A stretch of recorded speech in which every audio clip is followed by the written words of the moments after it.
Shut up! My friends here love to play in the jungle.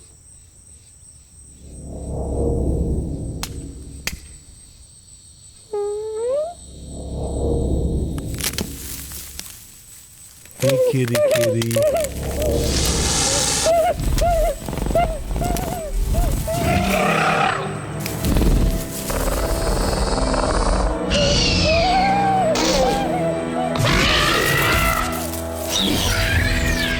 Meet the new Raptor Squad.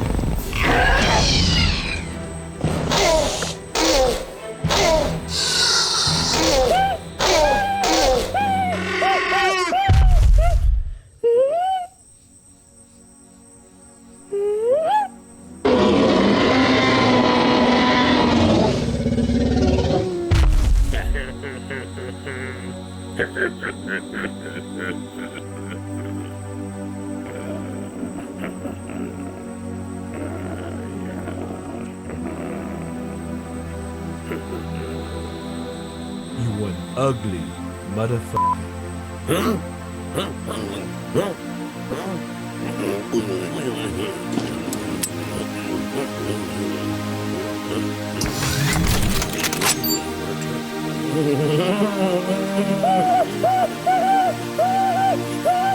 Go get him, boys.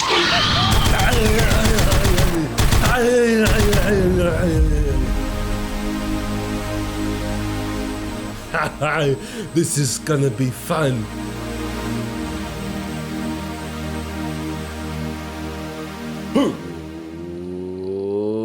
Ladies and gentlemen, today's brand new review is of the Jurassic World Velociraptor Blue Basher Biter. Let's do this. So this is released in wave 4 with the Indominus Basher Biter. Out of the two that you should pick, it should not be this one. This one is really disappointing. A lot of people like this one though, but let's do this. Here's the packaging, open concept. You can see the little Spider-Man web and launcher comes with. Apparently people have been stealing these. I don't know why. They're really dumb. You can see Blue with her little head security camera thing and a little harness. Side says Velociraptor Blue. And a ferocious fight for survival, stuff we've already seen before. Launching projectile. I'm gonna get close. You can see how airbrushed this artwork is. You can see the head seam, that's hilarious. But just really airbrushed. Ridiculous that we have a launching projectile here, but this is the back of the packaging. On the bottom you get wave 3 repaints and our wave 4 Basher Biter, which is the second best Basher Biter in the Indominus Rex. So let's unbox this. Alright, so here's the Raptor out of the package. And as you see, I've said it on the Raptor Squad podcast, the left foot is like half a centimeter or so taller than the right foot. So she really can't stay upright. You're gonna have to put her left hand on the ground and it sucks. That's how mine is, and I pulled around and a lot of people said theirs was the same. So put the left foot down to keep her upright. It really sucks. You see her proportions, her arms are really big, tail's nice and long, legs seem kind of short. But everyone's like, oh my god, this Raptor is so good. It reminds me of like the Series 1 Raptors. It is in scale, we'll get to that in a second, but it's just very underwhelming of a dinosaur. So we're gonna go with the accessories first. She has this removable brown body harness attached with the gun. See the gun pops, there's like a little hexagon there, pops in, and the hexagon shape holds the gun so you can rotate up and down. The gun is very strong, has this red dot there. Gray, it's got a little bit of a sparkly sheen to it. It's a nice little detailed gun, aka big ass RPG blaster thing. And then the black Spider-Man web that looks just like the one from the Mosasaur is included. And it is a nice spring. It's just ridiculous that this Raptor has a gun, which was not in the film at all. They just have the camera harness, which we'll get to in a second. On this side, move it up and down. It's kind of loose. You can see that. It comes off pretty easily. I just think it's all a waste to begin with. This is what we should have just gotten as is. So this is the accessory. You see the harness has some decent detailing on it. But it's nothing to write home about.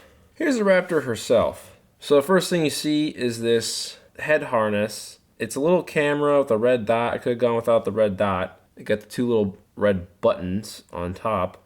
It rotates in a 360. It stays relatively well. It's not too loose. And I guess it's accurate to the film because they do have head cameras on. And it is on the right side, her left side, when Owen, I'll just bring out a, here's my Owen figure, even though it's Nickman Owen. In the film, he takes it off right there, then, you know, Blue's like growling at him or whatever. At least they got that right. But they didn't get the striping right. You can see she has black striping. JW logo there, her dino damage, we'll get to in a second. On the bottom, really bad beige. It doesn't fade at all, it's just a stripe. Here in the bottom, this white cream, almost the same exact color as her teeth. Tongue and mouth, this pink, lavender type deal. At least she doesn't have any, like, she has a little bit of a line right there. But other than that, you really can't notice the line up top of the head there. The head does have some nice detailing on it. Eye looks fairly good. She has an overbite. You can see that. It looks kind of ridiculous. But overall, it does look kind of like a Jurassic Park Velociraptor. Here's the detailing on the neck, kind of glossed over. On the body, you can see the dino damage piece. I kind of like this. They gave the ribs a red color instead of the white bone color and then painted the rest red. So it kind of looks like a very minimalist dino damage. You can see the scraping there. And you can barely notice it. That's actually what I like to see with these little figures. Just barely notice the dino damage, if not any dino damage at all. So there's the black stripe. You got some nice top stripes there for the top of the tail. And then back here for her sickle claw and regular two toe claws. She has paint, but she does not have paint on that side claw there. And of course, you have a paint defect. It was the best one of all of them. I'm not going to go back to the store and exchange it. It's stupid. Paint on the front claws there. And some kind of defect right there on the beige. On this side, we have 1, 2, 3 screw holes. Looks lovely. Not. And of course, you have a line there for the action feature. Line there for the action feature. And a huge, ridiculously noticeable line right there on the tail for the action feature. Besides the articulation, which arms can go that way. Leg can nearly go in a 360. It goes up to there and to there. This leg, pretty much there to about there. Show off the action feature. So you pretty much like, you know, pinch your 2 fingers there, pull down the tail, and it's a bash and bite all in one. Somehow they wanted to change it up and include bash and bite into one feature, which I'm actually cool with. So the bash is moving the head to the left, and the bite is moving the jaw down. It's okay. I mean, It seems relatively strong. I don't think it'll break. But if you have rough kids, it might. And then the trademark / branding right there, made in China, Hasbro, blah, blah, blah. It's really not that bad. I wish it was like over here in the bottom of the belly. But the only noticeable thing here is that black number from the factory, whatever the hell that is. It's the only real noticeable thing. If you look at it from far, you really can't tell the trademarks. You can see the CE, but this little black number you can see very well. Bah humbug. Of course, most noticeable on this side is probably that screw hole. That one a little bit. This one's, you know, hidden. Very nice job of Hasbro's engineering to hide that one. If you're gonna have screw holes, Hasbro, that's how you do it. Hide them. Put a limb. Like say if you're gonna put a screw. Oh, bam! There's another one. So there's 4 actually. So that's how you do it then. 1, 2, hide, hide. So, but still, these 2 you can definitely see. So I guess it's one of the lesser screw hole ones, even though it's not that great. In my opinion of a raptor. I don't know. God, these arms are ridiculous. But hey, you need those ridiculously long arms for her to stand up correctly. Or not correctly. So here we have this Velociraptor Blue Basher Biter alongside the Kenner 4 1/4 and 3 3/4 Hasbro guys, G.I. Joe and Paul Kirby. And you can see she's pretty much in scale with all of them. Probably somewhere in between these 2. So probably at 4 inches flat would be good scale. Then again, she's kind of in a pouncing position. Maybe she was more flat. The 4 1/4 right here would be perfect in scale. But hey, we don't know because we don't have any Jurassic World guys and action figures.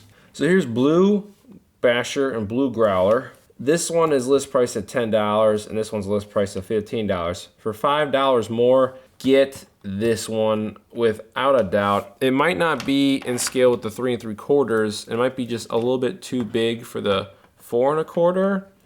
But overall, this is just a much better sculpt. It's just as cool of a figure. It's also electronic.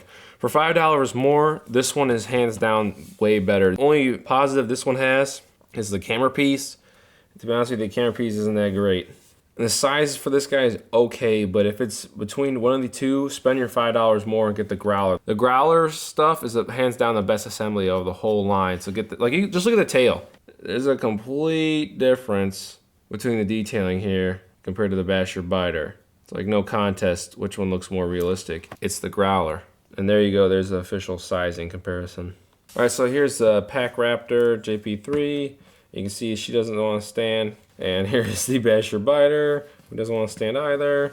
It's pretty nice in scale. These are actually not too bad. They're actually pretty compatible with one another, very much in scale. It's just that this Growler has so much more detailing. Detail for days compared to the Basher Biter is like no contest. Plus there's like no screw holes in this thing. Isn't that crazy? Same company. Nuts. So here's pretty much the Series 1 Velociraptor. This is the Lost World repaint. Basher Biter. They're pretty much the exact same size because the posture here, it's a little higher of a tail. But they're almost the exact same body size. Head, torso, and tail. And the tail on here might be a little bit longer. Once again, I'd probably recommend the Series 1. I just really like the Series 1 guy. He stands, for one. Number 2, he looks really cool. He has a long tail. You know, the hands are really long on the Series 1 as well, but they don't look like human arms. I don't know. You can definitely have a Raptor squad with these guys, but I don't know, just the Series 1 looks so much better. Like, you can just look at the overall, here, look at these sides here. There's just so much more detail there on the top, on the bottom, on the legs, the whole tail, the head, and it's just like glossed over here. You can see the difference. It's ridiculous. See, just glossy, barely any lines. Here you have lines for days. Look at that tail. Huge contrast. All right, so you have a Pachycephalosaurus from Kenner and the Jurassic World Hasbro. This could be, you know, an adult raptor and like a baby ankylosaur. And this, I'd say it's play compatible with these guys. You can have some fights between carnivores and herbivores. All right, so here's the Cyclops. And I mean, every time I compare somebody with the Cyclops loses. And I think once again, the Cyclops loses. I actually think the Basher Biter actually looks a little bit better. So Cyclops loses. Series 1 Screaming Electronic Velociraptor. It's got a better overall sculpt detail-wise, but the head looks kind of ridiculous. It looks like a human being or something. And I think the Basher Biter might tie, I would say. I don't know, this Screaming one is pretty cool, but I'd say it's a tie. I really can't pick between the two. All right, so here's the Indominus vehicle playset. You can see how both of them are just kind of glossed over detail-wise. This side looks okay. It looks better on the non-downward damage side, but you can just see how just meh these toys are. The Indominus looks better than Blue, we'll say that. But I would say they're pretty play compatible with one another. Young Rex, I would actually say these are pretty play compatible with one another. The Young Rex is a nice size for Basher Blue. I think they're pretty play compatible with one another. Chomping Rex, oh Jesus Christ. Chomping Rex the same. Chomping Rex is a nice size. I think these two are play compatible with one another. The Chomping Rex actually looks worse than Blue here in my opinion. So Blue wins. So we have Snapjaw and Blue. And this is kind of like the Electronic Series 1. Snapjaw's got a really good proportion-wise sculpt and has nice detailing. Overall, you know, it doesn't stand. The head, at least I guess the jaw, because it has to, you know, snap, just looks a little small to me. Pretty much the only Kenner figure that doesn't want to really stand. The detailing here around the eye compared to Blue here, this one's better. Are they play compatible with one another? I don't know, I'd say no. I'd say this has more detailing, but I'm assuming, you know, kids won't care. The new Raptor squad. Oh God, this is just embarrassing. The size of this animal compared to Blue, not play compatible at all. A lot of nice detailing, but you can see how it has nice detailing, but it's also just basic. You know, there's a lot of space between the lines, but overall it has a really nice sculpt to it, a lot of nice detailing. Here is the Stegosaurus Lost World. Best Stegosaurus out of all the Jurassic Park toys, in my opinion. And not really play compatible sculpt wise, but scale wise looks pretty good. I think kids have a lot of play time with these two. Definitely can use these both together. Trike, same thing. Trike's really nice sculpt. This is probably the best Trike besides the unreleased one from the Lost World. A lot of play compatibility here. I think it works out really well. Kids will have a great time. Really great sculpt. If you take away this, it looks damn good and trumps this. But I would say this scale-wise, pretty nice play compatibility. And this piece of monkey trash versus blue, you can see both of them are pretty garbage scale detail wise, but nice play compatibility with one another. So you can have this or not face off against the Indominus, which I'll go get. Oh my god. This is gonna look better because the Basher Biter is smaller than the Growler and the Titan class. It's gonna look more in scale with the biggest T-Rex they give us and the biggest Indominus they give us, so you can recreate the final battle in the film. Really quick, here's the horribly inaccurate Titan class blue, which is a monster, even compared to the Growler and the Basher blue. And you see they're nowhere close to one another scale-wise. I actually don't recommend the Titan class at all, not just because of no sickle claws, but they just don't want to stand either, as you see right there. Not really play compatible with one another. If I had to pick one to recommend to you, it'd be the Basher Biter. And bonus, one of the best T-Rexes of all time, and it's no contest who wins. Awesome toy award. You. But I'd say it's in scale to one another. You can have this playtime. Bam. You can actually just pretty much do that. It'd be easier. Look at that. So let's thrash it up. Yes, we win. Kenner always wins.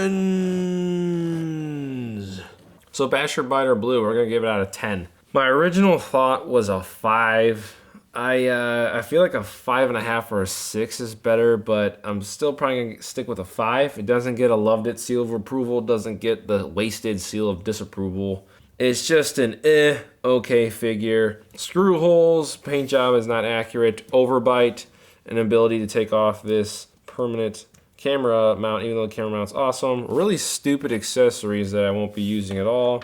Really long arms. Foot that's a 0.5 centimeter above it where it should be. Paint defects, down damage, not that great, but it's better than most because it's kind of minimal and you can't notice it. The lines on the neck aren't too bad, but this line on the tail's god awful. Nice size though, so I don't know, 5.5, even though I really don't do halves. I don't know why, I never done a half before, but I do it with my buddy Chris for the Star Wars stuff, so why not compromise? I'll go 5.5. Special edition for this Basher Biter. If you really want to pick it up, you love blue. Blue's a great character, and probably the best of all the Raptors. So thanks guys very much for watching. Catch you on the flip side. Rah, rah.